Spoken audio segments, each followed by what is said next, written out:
ኢትዮጲስ በንባብ ፌስቲቫል የመጽሐፍ ምረቃ ላይ ተገኝታ ነበር። የአስረስ በቀለን መጽሐፍ ስታስመርቅ በጣም ደስ የሚል ጊዜ አሳልፋ ተመልሳለች። ዝርዝሩን አንድነት እንደሚከተለው ታቀርብልናለች። እንዴ ይገርማል! ኢትዮጲስና ቼሪ ተገናኙ።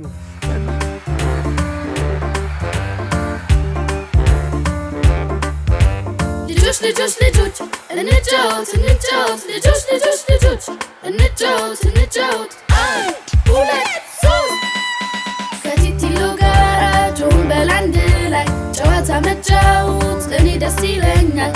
እጃችን ወደ ላይ እንዝለል አንድ ላይ። አመሰግናለሁ ጀቱ። ባለፈው ጊዜ በአዲስ አበባ ዩኒቨርሲቲ የመጽሐፍ አውደ ርዕይ ቀርቦ ነበር። በጣም ደስ የሚለው ደግሞ ኢትዮጲስና ቼሪ ተገናኝተው ነበር። አስረስም ነበረ፣ መጽሐፎቹ ነበሩ፣ የተለያዩ የልጆች መጽሐፎች በእለቱ ነበሩ። ወላጆች ይህን ክረምት ለልጆቻቸው እንዲያነቡላቸው የተለያዩ መጽሐፎችን ሲገዙ ነበረ። በተያያዘ ዜና አስረስ በቀለ መጽሐፉን አስመረቀ። ማንበብ ማንበብ ማንበብ ማንበብ ባነበብን ቁጥር ብዙ እናውቃለን። ደስ ይላል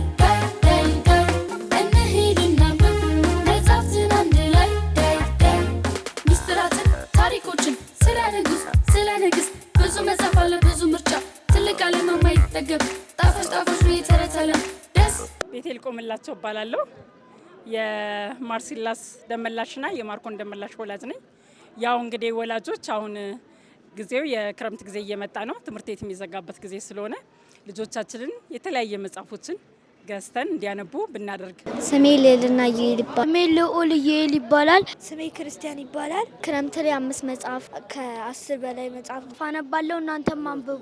ኢትዮጲስ ከልጆች ጋር ከቼሪ ጋር ጥሩ ጊዜ አሳለፈች። አጠር ያለ ደስ የሚል ድራማም ነበር። በጋራ ኬክ ቆረሱ። ልጆችም አስረስ ካስመረቀው መጽሐፍ ላይ መድረክ ላይ አንብበው። ሙዝረስ በቤታቸው ዘሎ ሲገባ አባቱ አቶ ጋቢ ከ6 ዓመት በኋላ ከዘመቻ ተመልሰዋል።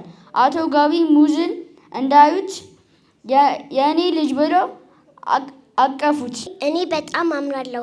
ሙዝ ራስ በመባሌም እመካለሁ።